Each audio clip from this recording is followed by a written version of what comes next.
If you're considering opening an online aquarium store, selling aquarium products or live fishes online, then this is the channel for you. What's up everyone and welcome back. If you're new to the channel, my name is Lee. I'm an aquarium hobbyist and I've been running an online aquarium store for the past year. I have a bachelor degree in management and a master in business administration. I'm an insurance agent by trade. I run and operate an insurance practice and have been for the past 17 years. In today's episode, we're going to be focusing on which platform would be best to sell aquarium products or aquarium fishes. The first one is Craigslist. Mr. Craig Newman's e-commerce platform that totally killed the classified ads. First pro and only pro I can think of is Craigslist is free. There's a lot more cons. Number one, your target market is your local area. So everyone that's shopping on Craigslist is around your neighborhood, around your city and town only. Two, there's no inventory control. Aside from selling live fishes, you'd want to consider selling replenishables. Replenishables are items that you could order over and over to restock your shelf. For example, I'm not sponsored by EPI, but it just so happened this was close by. Let's say I have a wholesale contract to purchase 100 of these. I can't just go on Craigslist and list 100 single listing of these items. I will get booted off the platform. It isn't designed for replenishables. Number three, competitors can flag your posts all day long. You can't do anything about it. Craigslist administrators are very hands-off. Number four, most transactions on Craigslist are done with cash. Now we've all heard of the saying, cash is king. However, with Craigslist, cash can be dangerous. There's really only two ways to process a transaction. One, have the buyer come meet you at your home. If you don't like weirdos or strangers, then that's not going to work. Your only other option is to meet them in public. Now, for a moment, just imagine this. Some cool fishes.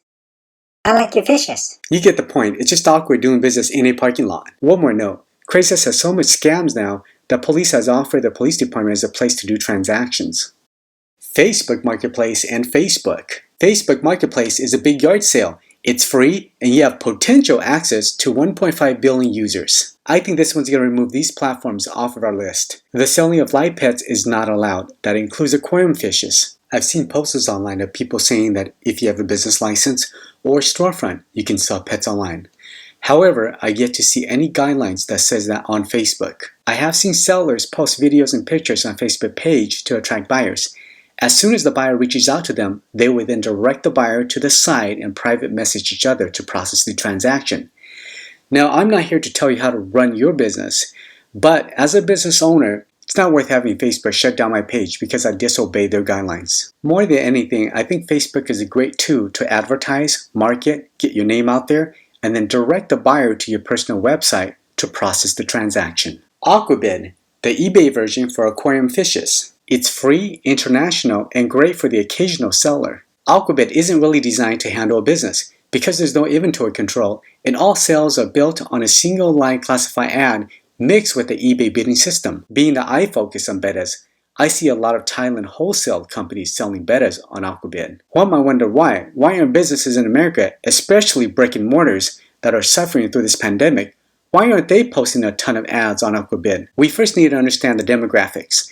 The United States and Europe are the two countries with the most disposable income. Having that knowledge, other countries are shipping non-needs items into our country because they know we'll buy it. Disposable money just means that we Americans spend a lot of our money on the wants. Now don't you for a moment forget that we're selling hobby stuff here. We're not selling toilet papers. I've also learned over the years of the type of customers that shop on Aquabid. They're not your ordinary newbie customers. They're also not the type of customers that would walk into your PetSmart, buys a brand new tank, a bunch of rainbow rocks, bunch of guppies, takes it home, put water in, doesn't even cycle the tank, fishes die in a week and then blame the store. Most shoppers on Aquabid are either master breeders, they know exactly what they're looking for, and they're not looking to pay premium or retail price. eBay, a platform that will allow us to sell aquarium fishes and products. They're very good with advertising. As a matter of fact, if you Google search an item, eBay is going to be on one of the top searches. They also provide an algorithm for sellers. It's extremely important for us as sellers and businesses to know what sells and what doesn't sell. For example, I want to know how many red betta fishes sold last month so that I know how to prepare for next month. What algorithm in our industry has taught us is that a lot of aquarium fishes don't get sold during the summer, and I don't know why that is. I just know that the numbers tell me that fishes don't sell well during the summer. So what does that tell me as a business owner or brick and mortar? probably stocked less fish during that season. Because we all know that aquarium fishes aren't like a retail product. It's not like an item you can just put on a shelf and it can sit there for months and collect dust. With aquarium fishes, the older it gets, the price devalues. People don't want to buy it anymore. Some fishes changes colors as they get old. They get tired, they don't move as much. What we've learned is consumers buy fishes based on color, finish, and how active they are. For example, I had a batch of betta koi fries. This is how they look at 3 months. A self-in color. I can't sell this. No one wants to buy this. Between 5 months to a year, this is how they look. They're in their prime time to be sold at a premium. The best price you're going to get for this koi betta. Beyond a year, the koi betta might mature its color to this.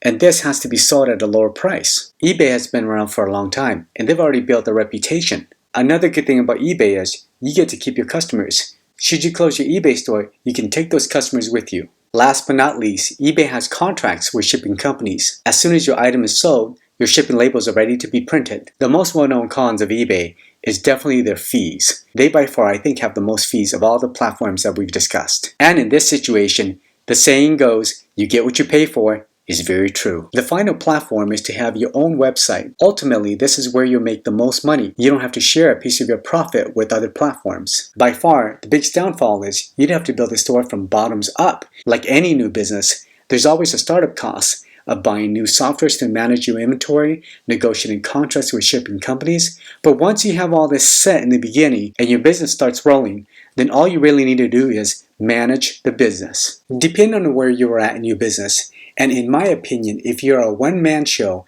then you're better off using eBay. eBay already has a built-in algorithm, all these software shipping stuff for you to run a business. However, if you have a brick and mortar and you want to bring that business online, then it's best you create your own website. Well, I sure hope this episode will help you make a decision on which platform works best for you. Michael Gerber wrote a book about entrepreneurship seizure. It's when people want to go into business and make quick money, and if they don't, then they back out. I have a lot of family and friends that are like that. Seems like there was a time when almost everyone I knew had a real estate license selling homes or selling life insurance. Even people I knew shouldn't be in the business was doing it. But as soon as the scheme or the business didn't work, they backed out quickly. So my 2 cents to you, and take it as a grain of salt, is that businesses takes time to grow. Good luck with your business, and I'll see you in the next episode.